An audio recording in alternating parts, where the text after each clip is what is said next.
you've saved $500,000.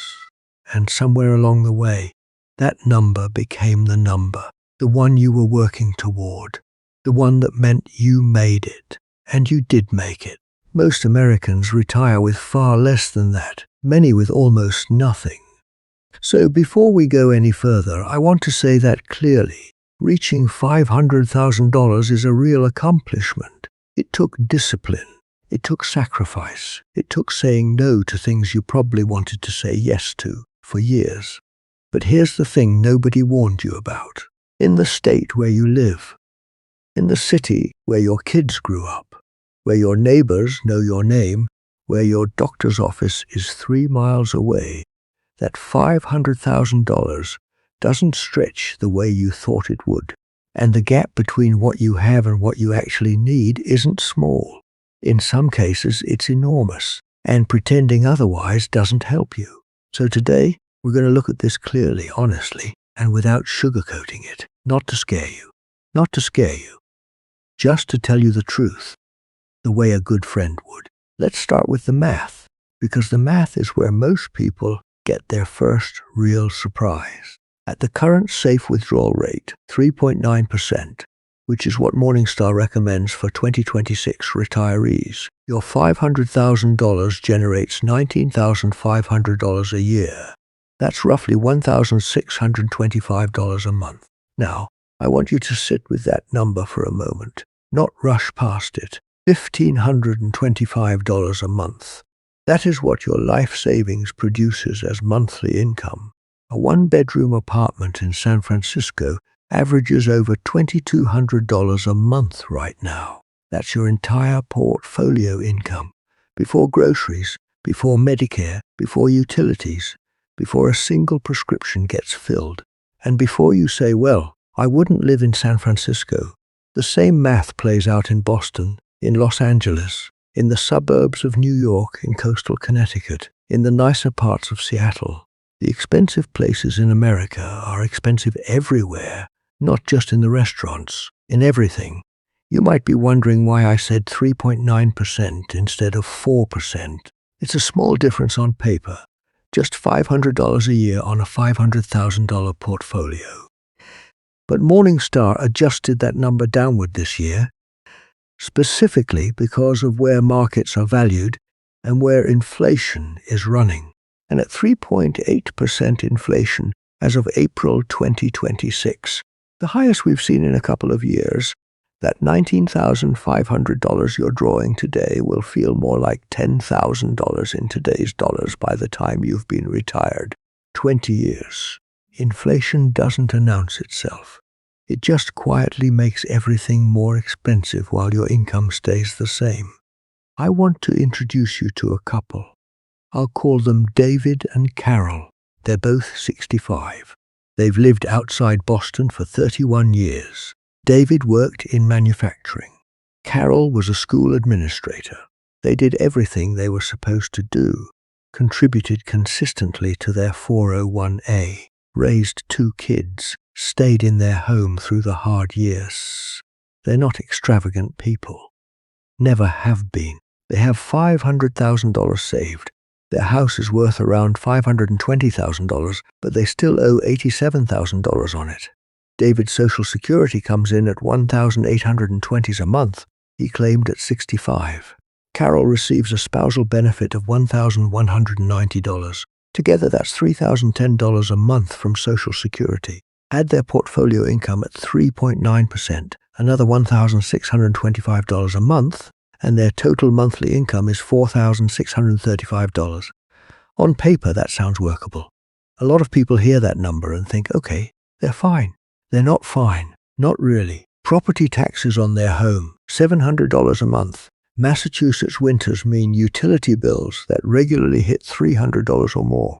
Medicare Part B for 2 people, $406 a month, and that's just the premium. Not the supplements, not the dental, not the prescriptions. Groceries for 2, roughly $700 a month if you're careful. Car insurance, phone, home insurance, another $600. That's $2,700 a month before they've bought a single item of clothing, had a single medical appointment, or done a single thing that you might call living. What's left is about $1,935 a month for everything else: home repairs, a birthday dinner, gas for the car, the occasional weekend to visit their grandkids in Connecticut, and emergencies, which at 65 become less occasional with every passing year. It's not poverty. I want to be clear about that. David and Carol are not destitute, but they are one bad year away from real trouble. One roof, one hospital stay, one market correction in the wrong year, and the margin that looks like a cushion disappears completely. This is the situation a lot of people are actually in. Not the dramatic version where someone has nothing saved, but the quiet, uncomfortable version where someone did most things right and still finds themselves in a place that feels more fragile than they expected. Here's what most people get wrong about expensive states. They think the problem is the lattes, the fancy restaurants, the discretionary spending they can cut if they have to, and I understand why they think that. It's a comforting thought because it means the solution is in your hands.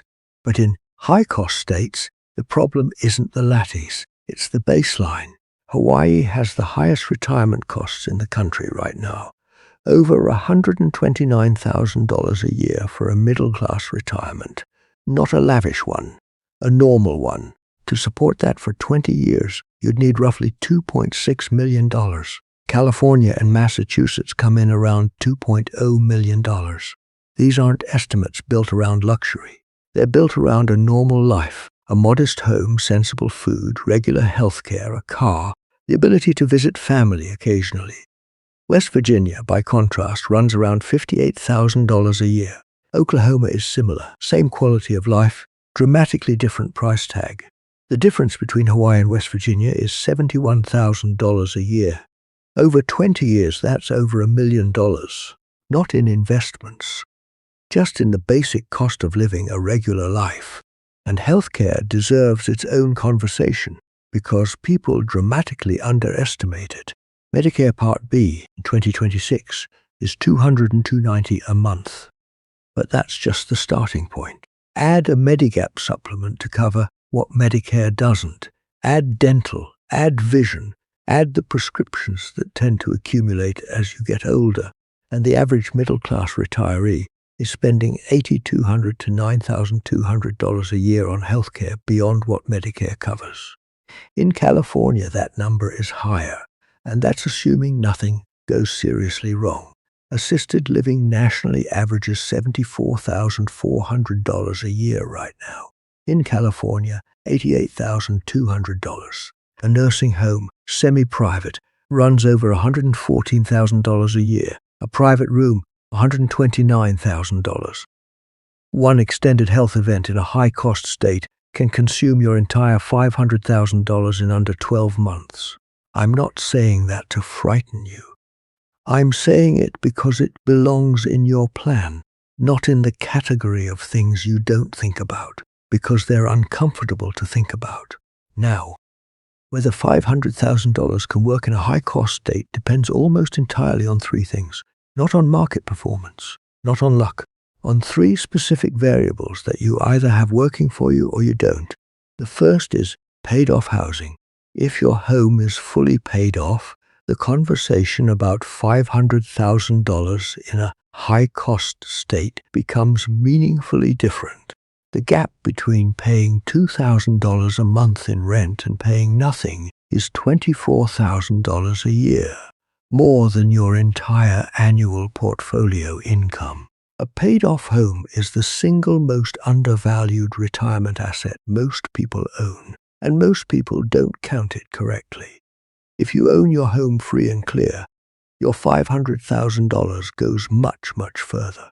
If you're renting in a high-cost city, or if you still carry a significant mortgage, the math is genuinely hard, and you need to know that going in. The second variable is when you claim Social Security. This is where most people quietly leave enormous money on the table without realizing it. At 62, the average Social Security benefit is $1,415 a month. At 67, it's $2,070. At 70, it's $248. The difference between claiming at 62 and waiting until 70 is $833 a month, nearly $10,000 a year for the rest of your life. And unlike your investment portfolio, Social Security is inflation adjusted. It goes up every year automatically. It doesn't lose value when markets drop. Waiting to claim is, genuinely, the best guaranteed return most people will ever have access to, and most people don't take it. Now, I understand that not everyone can wait. Job loss, health problems, financial pressure. Real life doesn't always cooperate with the optimal plan. If you had to claim early, that's not a moral failure. But if you haven't claimed yet, and you have any ability to delay, even a few years, that decision will do more for your retirement security than almost anything else you can do with your money right now. The third variable is additional income. Not a second career, not a grinding second job, just some income, even modest income. $15,000 to $20,000 a year from part-time consulting, a flexible role, some freelance work. That kind of income doesn't just add to your budget. It fundamentally changes the pressure on your portfolio. It means you withdraw less, which means your investments last longer, which means the margin for error in your retirement grows significantly. A $700 monthly pension changes everything. Rental income from a paid-off property changes everything. Even $2,200 a month from 15 hours a week doing something you don't hate, that changes the entire picture. Now I want to talk about something that doesn't get nearly enough attention in retirement planning conversations. It's called sequence of returns risk, and it might be the most underestimated financial threat a new retiree faces. Here's how it works. Imagine you retire in January with your $500,000 and a solid plan, and then the market drops 20% by December. You now have $400,000. But you needed your monthly income all year. You were drawing from the account the whole time. So you weren't just absorbing a paper loss. You were selling investments at a loss to pay your bills. And now you're starting year 2 from $400,000 or less. If the market takes 2 or 3 years to recover, you've permanently lost ground. The math simply doesn't recover the way it would have if you'd been in the accumulation phase. The practical response to this is straightforward, even if most people don't do it. Keep 2 to 3 years of living expenses in cash or short-term bonds before you retire. Not invested. Liquid. Available. This buffer means you never have to sell stocks at a loss to pay your rent. You draw from the buffer during bad years and let the invested portion recover without being touched. It's not a high-return strategy. It's a survival strategy. And in those early years of retirement, survival matters more than optimization. I want to stop here for a moment, not to give you more data, just to ask you something. And I want you to sit with it quietly for a minute before you answer. Not out loud, just to yourself. Is where you live right now truly non-negotiable? Or is it something you've simply never really questioned? Because here's what I've watched happen more times than I can count. People spend years trying to make the numbers work, cutting this, trimming that, carrying low-grade financial anxiety through what should be their most peaceful years, because leaving their city feels like giving something up, like admitting defeat, like losing a part of who they are. And I understand that. Genuinely, your neighborhood has your history in it. Your coffee shop knows your order. Your church has your name in the pew. The park down the street is where you walked the dog for 15 years, and where maybe some of the hardest days of your life became slightly more bearable because the trees were there and the path was familiar. That's not nothing. That's not a spreadsheet line item. That's your life. But I've also talked to people who moved, reluctantly, with real grief in their hearts, and found something unexpected on the other side. They found that the community they thought they were leaving, they rebuilt, smaller maybe, quieter, but real. And they found that the financial breathing room they gained gave them back something they'd almost forgotten: the feeling of not being afraid every month. I'm not telling you to move. That is entirely your decision, and it belongs to you and the people you love. I'm just asking you to make sure you're choosing, not just assuming, because there's a difference between "I've decided to stay, and here's how I'm going to make it work," and "I've never really considered leaving, so I just didn't."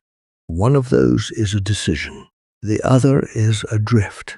And at this stage of life, you deserve to be deciding. If you want to know what the financial difference looks like, here it is plainly. Hawaii to West Virginia is a $71,000 annual difference in retirement costs. Over 20 years, that's over $1.4 million in additional spending just to stay in the more expensive place. Even moving from a high-cost urban area to a smaller city within your own state can save $10,000 to $20,000 a year. And in many cases, not all, but many, selling a home in a high-cost market and buying in a lower-cost one eliminates the mortgage entirely and adds significantly to the portfolio. The house itself becomes the retirement funding that the 401k couldn't fully provide. I know a couple who left New York for Asheville, North Carolina. They were terrified. They'd been in New York for 28 years. They thought they'd feel out of place, invisible, like they'd traded their identity for a lower cost of living. Within 18 months, they had a hiking group they loved, a farmer's market they went to every Saturday, and they were eating better and sleeping better than they had in years. They didn't lose their life. They changed its shape. And the financial fear that had been quietly present for years, that constant low hum of, "Are we going to be okay?" that went away. Not everyone has that story. Some people move and miss their city deeply, for a long time, maybe forever. I'm not pretending relocation is painless or right for everyone.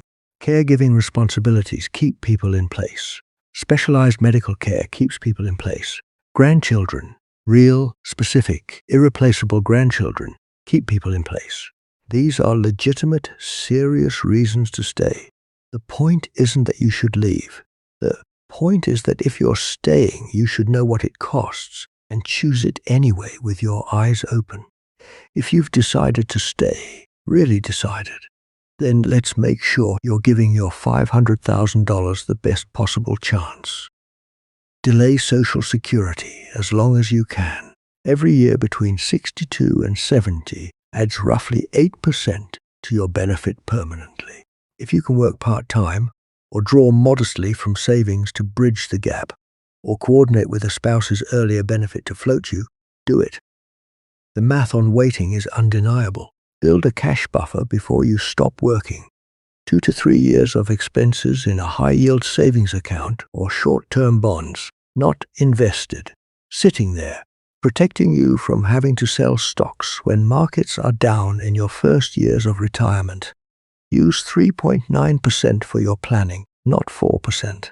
It's $500 a year on a $500,000 portfolio, but it's the difference between a plan that's calibrated to current conditions and one that's working from an outdated assumption. Budget for healthcare explicitly, not as an afterthought. Plan for $800 to $200 a year in costs beyond Medicare. Look at Medigap Plan G or Plan N depending on your health situation. If you're under 70 and reasonably healthy, look seriously at long-term care insurance now, before a health event makes you uninsurable or prices you out. In California, nursing home care runs over $140,000 a year. That is not a risk you want to carry uninsured. Keep some income coming in, even modestly, $1,000 a month, $1,200. It doesn't have to be a demanding job. It just has to be enough to reduce the pressure on your portfolio during the years when compound growth matters most. And review your actual numbers every year.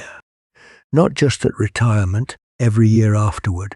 Your costs change, inflation moves, your health changes. Retirement isn't a single financial decision you make once and then execute. It's an ongoing series of decisions. And the people who navigate it best are the ones who stay clear-eyed about where they actually are. Here's what I want you to take away from all of this. $500,000 is real money. It is the result of years of work and years of choosing to build something rather than spend everything. That matters, and I don't want you to walk away from this feeling like you failed, because you didn't.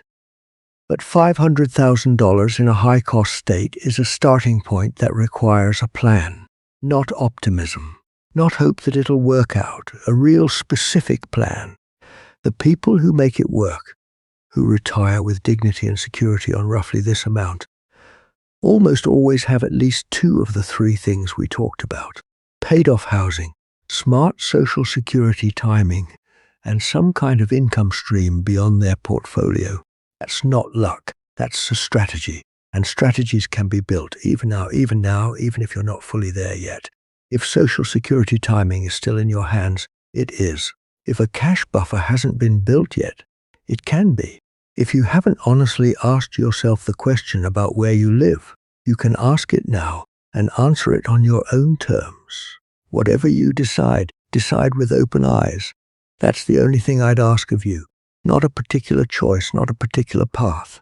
Just the willingness to see your situation clearly and choose deliberately. You've earned a retirement that you understand fully. One where you know what you have, what it does, and what it can't do. That kind of clarity isn't comfortable sometimes, but it's a better foundation than any amount of wishful thinking.